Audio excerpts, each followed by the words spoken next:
Welcome to Simply Explain All, where we dissect the complex history of finance to understand the forces shaping our reality.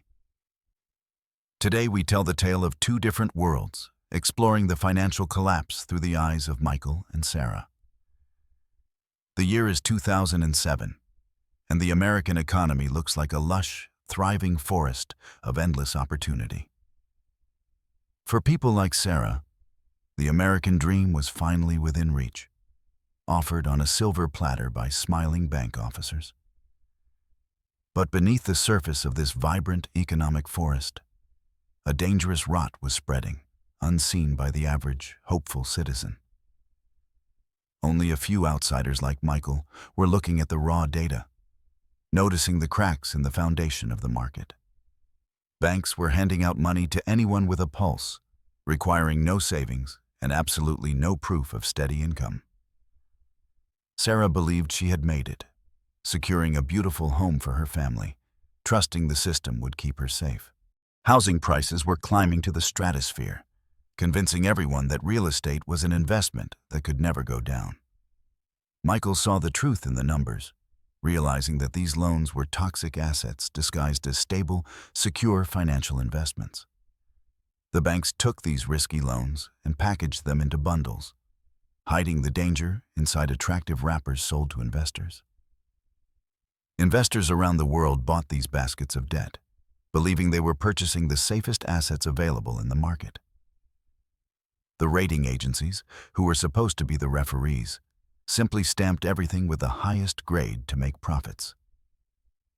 Michael decided to do the unthinkable and bet against the American economy, predicting a total collapse of the housing market. He purchased credit default swaps, essentially an insurance policy that would pay him a fortune if the housing market crashed. The bankers laughed at his pessimism, happy to take his premiums while believing the housing party would go on forever. Meanwhile, the adjustable rates on Sarah's mortgage began to reset, and her monthly payments suddenly jumped to an unaffordable level. The initial defaults were small, just a few ripples in the water, but they signaled the start of a tsunami. Michael watched and waited, enduring the pressure as the market remained irrational longer than anyone thought possible at the time.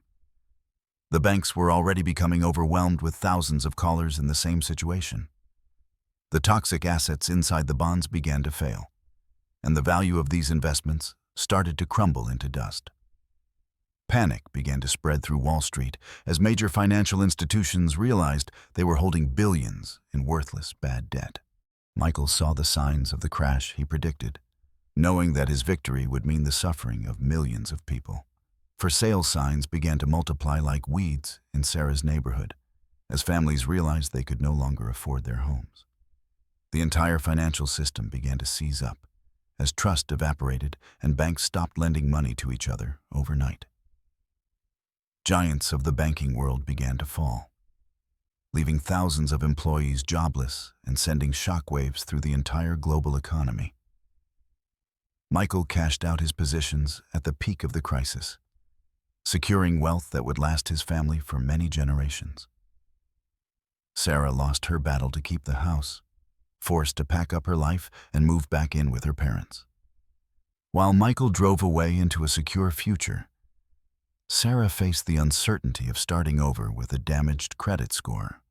The media called it the Great Recession, a period of hardship that redefined the American economy and destroyed the middle class. But as the dust settled, new players entered the game, seeing the wreckage not as a tragedy, but as an opportunity. Private equity firms like the fictional Banana Rock began buying up distressed properties for pennies on the dollar, creating empires. They turned a generation of potential homeowners into permanent renters, funneling wealth from the working class to distant corporate shareholders. Years later, Sarah looks at the market again, only to find that prices have been pushed beyond reach by corporate buyers. Michael knows that the system hasn't really changed, only the names of the players and the complexity of the schemes. The city recovered, but the wealth gap widened, leaving a permanent scar on the financial landscape of the modern world. The consequences of that collapse are still felt today, shaping the opportunities and limitations for the next generation of dreamers. Wealth continues to transfer upward, as the lessons of the past are ignored in favor of short-term profit and growth.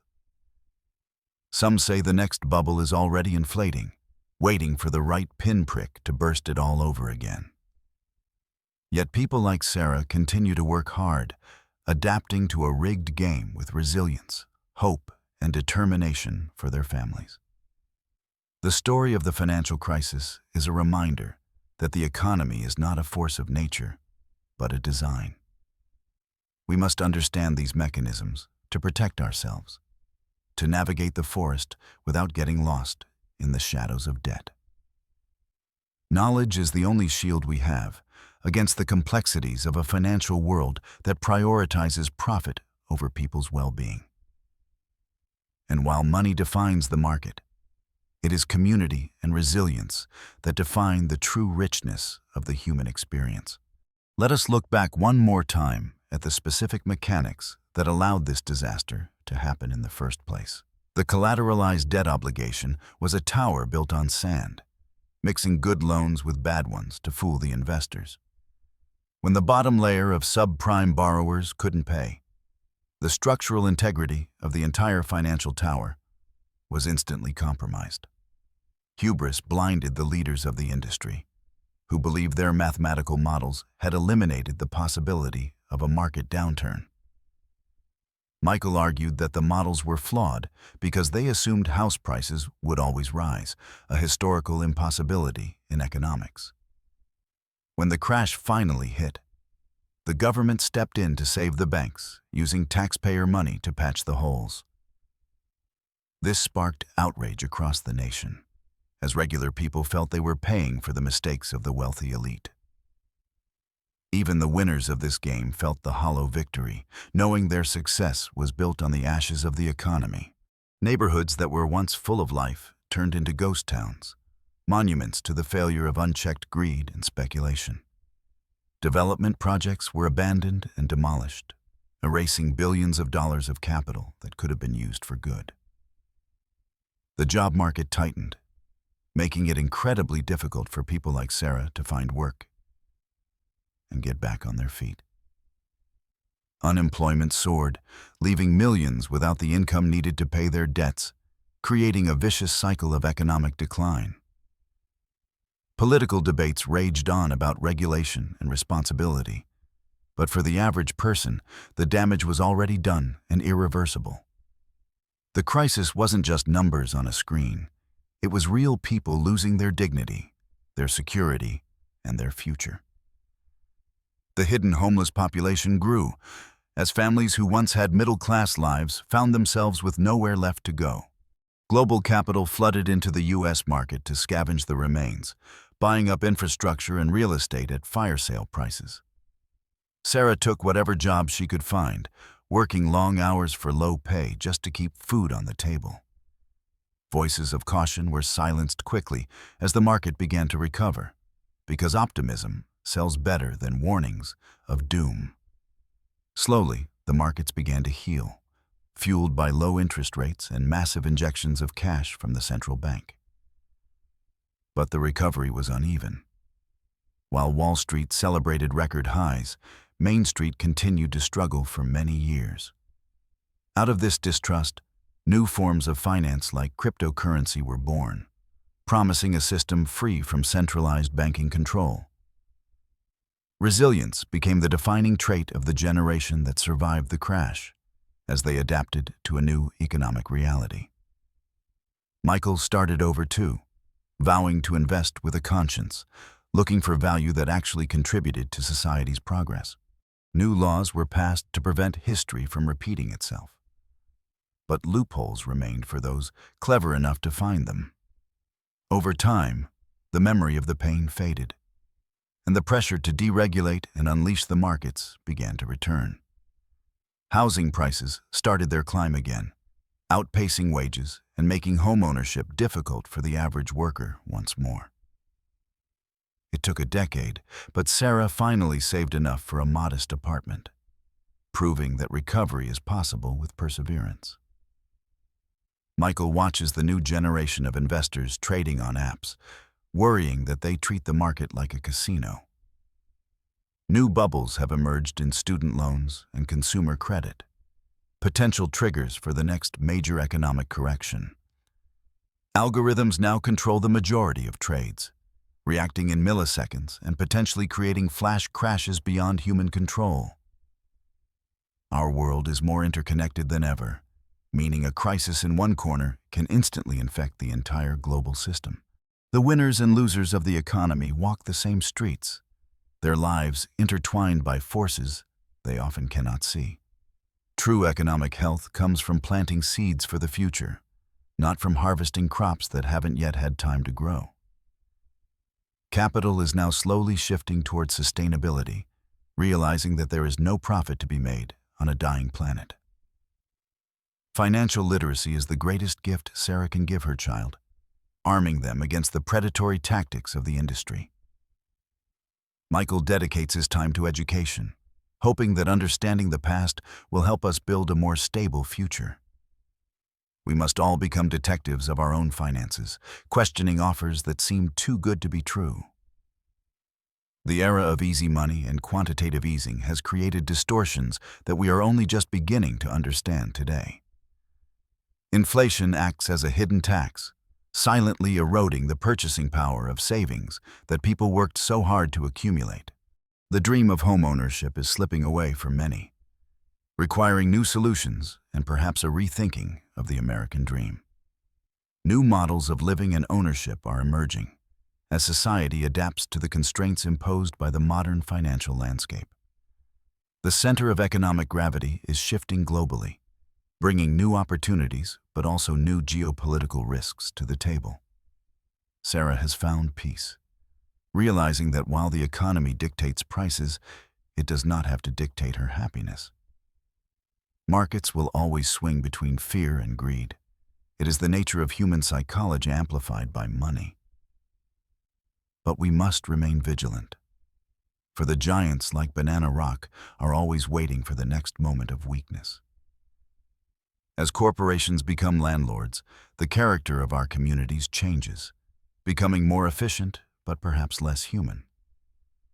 Michael documents his journey not to boast, but to warn, ensuring that the lessons of 2008 are not forgotten. When victims of the system educate themselves on how it works, they transform from pawns into players in the game. The democratization of information is our best weapon, allowing us to share truth faster than they can hide it. A new generation is rising, one that is skeptical, informed, and unwilling to blindly accept the status quo. Every storm eventually runs out of rain, and the economy, like the weather, will always find a new equilibrium.